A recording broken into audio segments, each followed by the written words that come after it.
चलो एक्सरसाइज 1 का question number 1 तो बन गया, लेकिन यार ये सवाल नंबर 2 क्लास 9th मैथ्स के सिलेबस में है। कुछ आइडिया नहीं लग रहा है ये टॉपिक था कि नहीं था। बड़ी समस्या है यार, ये 9th मैथ्स के सिलेबस की क्लैरिटी नहीं मिल पा रही है।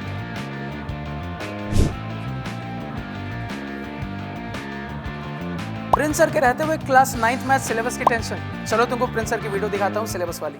क्यों सभी लोग पहुंच गए ना? शुरू करते हैं। हेलो दोस्तों, मैं हूं आपका मैथ्स मेंटोर प्रिंस सर और एक और अमेजिंग सेशन में संकल्प भारत फाउंडेशन यूट्यूब चैनल पे आपका स्वागत करता हूं। तो मुद्दे की बात यह है कि अगले साल तुम लोग अपने क्लास 10th के बोर्ड एग्जाम्स देने वाले हो, और क्लास 10th के बोर्ड एग्जाम्स लाइफ में कितने ज्यादा इंपॉर्टेंट होते हैं, कितने ज्यादा क्रूशियल होते हैं, ये मुझे तुम्हें बताने की कोई जरूरत नहीं है। ये तुम लोग ऑलरेडी बहुत अच्छे से जानते हो। तो कहानी ये है कि क्लास 10th को अगर मैं एक प्यारी सी मजबूत सी बिल्डिंग मानूं, तो उस प्यारी सी मजबूत सी बिल्डिंग का बेस फाउंडेशन होता है क्लास 9th। तो समझो, अगर किसी भी बिल्डिंग की नींव, फाउंडेशन, बेस कमजोर रह जाए तो उस बिल्डिंग का आगे क्या होगा। तो ये जो बिल्डिंग तुम लोग आगे बनाने वाले हो, वो बिल्डिंग तुम्हारी मजबूत रहे, इसके लिए अपने क्लास 9th को अभी से ही सीरियस होके तुमको ध्यान देना पड़ेगा, अच्छे से पढ़ना पड़ेगा। क्योंकि अक्सर क्लास 9th में स्टूडेंट्स बहुत ढील दे के पढ़ाई करते हैं और आगे बहुत दिक्कत होती है। क्यों होती है समझना।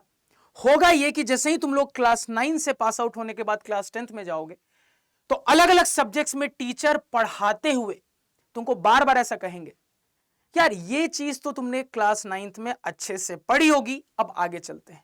फलानी चीज तो तुमने क्लास 9th में अच्छे से ध्यान देके पढ़ाई होगा, आगे चलते हैं। अब तुमको बार बार ये लगेगा, यार हमने तो क्लास 9th ढंग से पढ़ा ही नहीं, क्या होगा हमारा बोर्ड एग्जाम्स में। एग्जैक्टली अगर चाहते हो कि ऐसा आपके साथ आगे ना हो, तो अभी से सीरियस हो जाओ, क्लास 9th को बिल्कुल ध्यान से पढ़ो। ये जो सेशन हमारा 2023-2024 का है क्लास 9th का, उस पे फोकस के साथ अच्छे से पढ़ाई करो।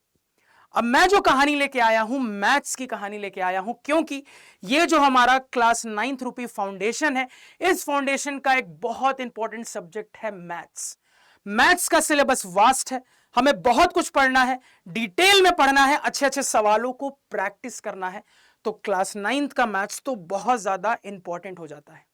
अब प्रॉब्लम यह है कि क्लास 9th के मैथ्स के सिलेबस के रिगार्डिंग हमें क्लैरिटी रहती ही नहीं, क्योंकि जब तक क्लास 9th के मैथ्स के सिलेबस की क्लैरिटी नहीं रहेगी, तो क्या पढ़ना है, कितना पढ़ना है, कैसे कैसे सवाल करने हैं, ये कैसे तुमको समझ में आएगा। तो ये वीडियो आपके लिए लेके आया हूं, जहां पे क्लास 9th मैथमेटिक्स सेशन 2023-2024 की बात करेंगे, इस सिलेबस की बात करेंगे, जहां पे क्लास 9th के मैथ्स के सिलेबस में हर चैप्टर में क्या क्या पढ़ना है, कैसे कैसे सवाल बनेंगे, उसको डिस्कस करेंगे, ताकि हमारी क्लैरिटी बने और क्लास 9th के मैथ्स को हम लोग बिल्कुल स्मूथली कवर करके चले पूरे साल। चलिए, तो बिना टाइम वेस्ट किए हुए कहानी को शुरू करते हैं। सबसे पहले यह देख लेते हैं कि कौन कौन से चैप्टर्स हमारे क्लास 9th की मैथमेटिक्स में हमें पढ़ने हैं। तो रियल नंबर पढ़ना है, पॉलिनोमियल पढ़ना है, लीनियर इक्वेशंस इन 2 वेरिएबल्स पढ़ना है, coordinate geometry, introduction to Euclid's geometry, lines and angles, उसके अलावा triangles, quadrilateral circles, areas, surface area and volume, and finally statistics. तो ये वो सारे चैप्टर्स हैं जो कि हमें क्लास 9th की मैथमेटिक्स में कवर करने हैं। अब इन चैप्टर्स में भी बिल्कुल ब्रेक डाउन करके देखते हैं, डिटेल्ड एनालिसिस करके देखते हैं कि हर चैप्टर में कौन कौन से टॉपिक्स पढ़ने हैं, कहां कहां से सवाल हमसे एग्जाम में पूछे जाएंगे। और यह भी बहुत जरूरी है, समझ के चलिएगा, क्लास 9th बहुत ढंग से पढ़ना, क्योंकि 9th के बहुत सारे ऐसे चैप्टर्स हैं जो सीधे आपको क्लास 10th में एक्सपैंडेड फॉर्म में मिलते हैं। तो तुम इमेजिन करो, अगर क्लास 9th के पूरे सिलेबस को तुमने ढंग से पढ़ लिया, तो 10th की जर्नी कितनी आसान हो जाएगी तुम्हारे लिए। तो आगे देखते हैं सर डिटेल्ड एनालिसिस। तो टॉपिक वाइज हर चैप्टर में टॉपिक्स का ब्रेकडाउन देखते हैं। देखो यहां पे, तो अगर मैं रियल नंबर्स की बात करूं, तो रियल नंबर्स के अंदर सबसे पहले आपको यह जानना है, यह सीखना है कि natural numbers, integers, rational numbers की कहानी क्या होती है, एक्सप्लेनेशन क्या है, इनको नंबर लाइन पे रिप्रेजेंट कैसे करते हैं, क्या लॉजिक है, ये सारी चीजें सीखेंगे। अगेन हम ये भी सीखने वाले हैं कि टर्मिनेटिंग और रिपीटिंग डेसिमल्स की कहानी क्या है, कैसे कैसे सवाल इन पे आते हैं एग्जाम में। और हम ये भी सीखेंगे कि क्या क्या मैथमेटिकल ऑपरेशंस हम रियल नंबर्स पे परफॉर्म कर सकते हैं। चलिए आगे बढ़ते हैं। अगेन यहां पे हमें यह भी जानना है कि जो इर्रेशनल नंबर्स होते हैं उनकी डेफिनेशन क्या है, उनका कंसेप्ट क्या है, उनको नंबर लाइन पे कैसे कैसे रिप्रेजेंट करना है, और क्या क्या हमें पढ़ना है।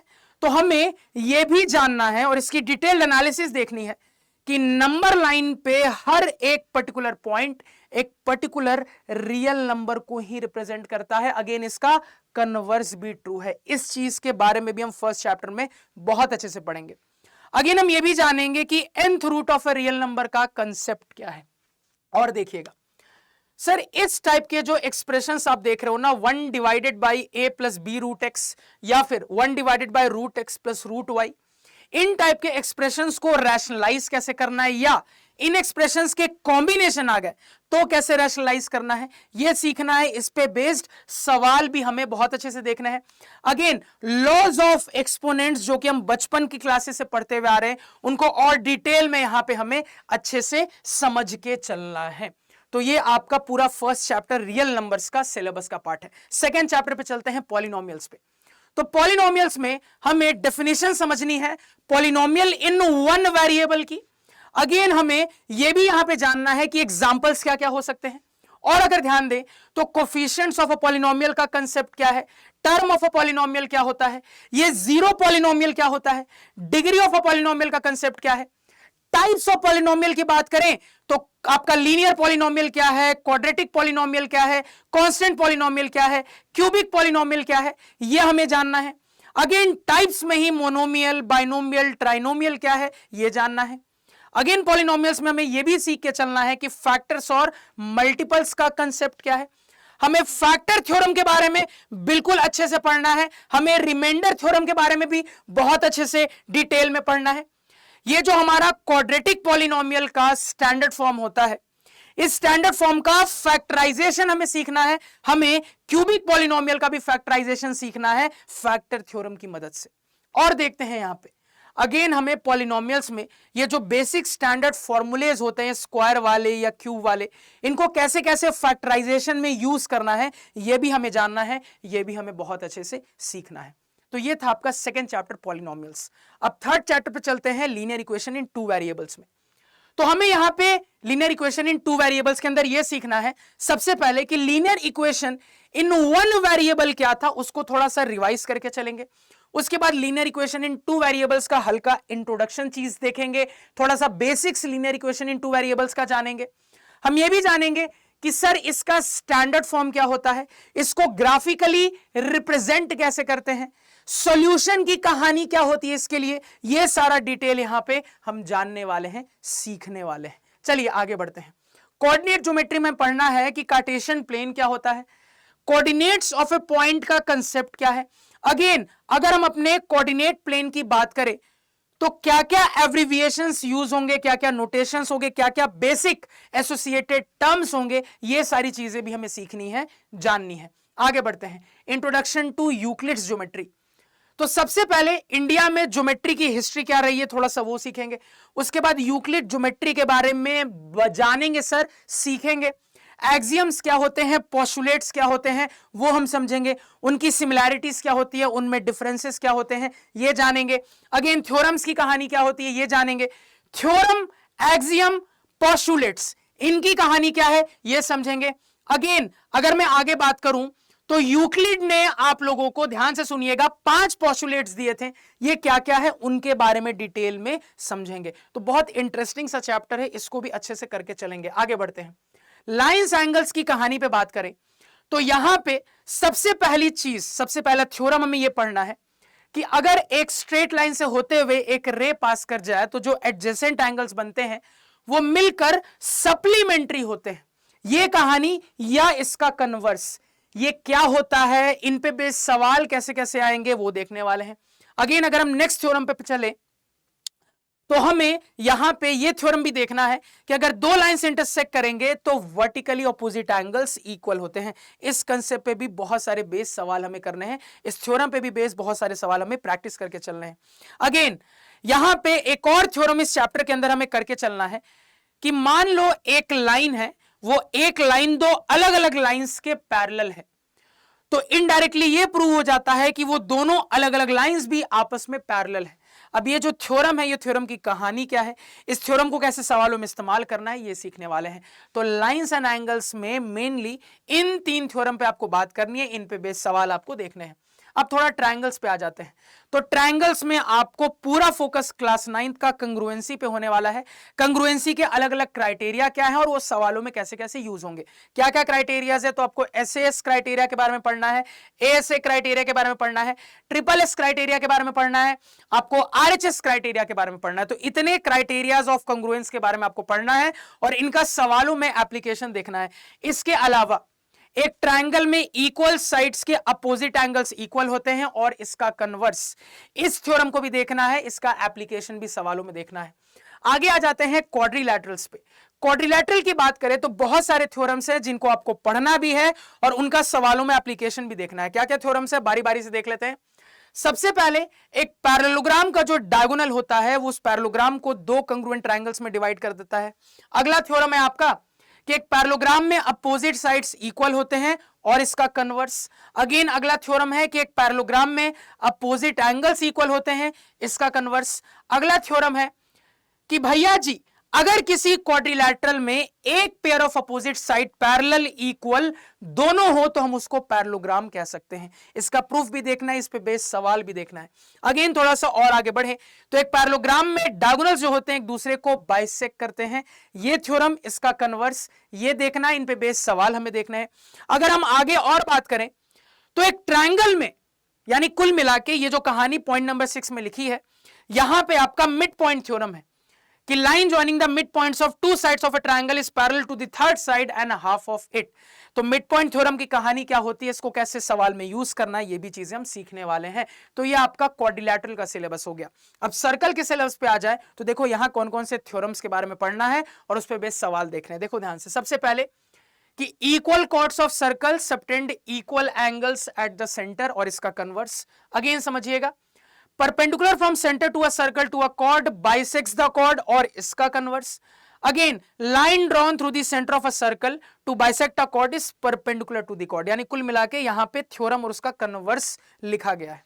आगे देखिएगा, equal chords of a circle are equidistant from the centre and इसका कन्वर्स। तो सर्कल्स में ये तीन हो गए। उसके अलावा angle subtended by an arc at the center is double the angle subtended by it at any point on the remaining part of the circle. Again, angles in the same segment of a circle are equal. आगे देखते हैं, if a line segment joining two points subtend equal angles at two other points lying on the same side of the line containing the segment, the 4 points lie on a circle. इसके अलावा बात करें तो एक cyclic quadrilateral में opposite angles का सम 180 degree होता है। तो इतने थ्योरम्स, ये 7 थ्योरम्स आपको सर्कल्स में देखने हैं और आपको कई सारे ऐसे सवाल देखने हैं जो कि इन पे बेस्ड होने वाले हैं। बहुत मजा आएगा ज्योमेट्री पढ़ने में। आगे देखिए, अगर मैं एरियाज चैप्टर की बात करूं तो हीरोन्स फॉर्मूले की मदद से एरिया ऑफ ए ट्रायंगल निकालना, ये आपको देखना है। यहां पे आपको प्रूफ नहीं देखना, आपको सिर्फ इसका एप्लीकेशन देखना है सवालों में। आगे बढ़ जाते हैं, सरफेस एरिया एंड वॉल्यूम की बात करें तो स्फेयर और हेमिस्फेयर के लिए सरफेस एरिया एंड वॉल्यूम की कहानी क्या होगी। अगेन राइट सर्कुलर कोन के लिए सरफेस एरिया एंड वॉल्यूम की कहानी क्या होगी, यह भी हमें देखना है, इस पे बेस सवाल देखने हैं। फाइनली लास्ट चैप्टर स्टेटिस्टिक्स की अगर बात की जाए तो बार ग्राफ पढ़ना है, हमें हिस्टोग्राम के बारे में पढ़ना है, हिस्टोग्राम में वैरिंग बेस लेंथ यह भी हमें सीखना है। अगेन फ्रीक्वेंसी पॉलीगॉन के बारे में पढ़ना है। तो यह हमारा स्टेटिस्टिक्स का सिलेबस है। तो काफी इन डेप्थ सिलेबस है, डीप सिलेबस है। हर एक चैप्टर वाइज मैंने आपको डिटेल में समझाया कि किस चैप्टर में कौन कौन सा टॉपिक आपको पढ़ना है, कहां कहां से सवाल आएंगे। अगर ज्योमेट्री है तो कौन कौन सा थ्योरम पढ़ना है, कौन कौन सा कन्वर्स पढ़ना है, कहां कहां से सवाल आएंगे, पूरा डिटेल में यहां पे मैंने आपको बताया है, जिससे सिलेबस के रिगार्डिंग आपको क्लास 9th मैथ्स में कोई भी प्रॉब्लम ना हो। तो सिलेबस की वीडियो आई है, अगली वीडियो आपको मार्किंग स्कीम पे आएगी, जहां पे मैं आपको यह बताऊंगा कि हमारे जो 9th के एग्जाम्स होंगे उसमें किस चैप्टर से कितने मार्क्स के सवाल पूछे जाएंगे, और उसके बाद 9th की भी कहानी शुरू हो जाएगी बहुत ही जल्दी वन शॉट्स के साथ। तो चैनल के साथ, प्रिंस सर के साथ, संकल्प भारत फाउंडेशन चैनल पे बने रहना है आपको। और यही नहीं, ये तो सिर्फ मैथ्स की कहानी थी, अभी इन सारे सब्जेक्ट्स में भी क्लास 9th की कहानी आनी बाकी है। तो इसके साथ इस मजेदार सेशन को प्रिंस सर के साथ यहीं पे एंड करते हैं। तब तक के लिए टाटा बाय बाय, सायोनारा।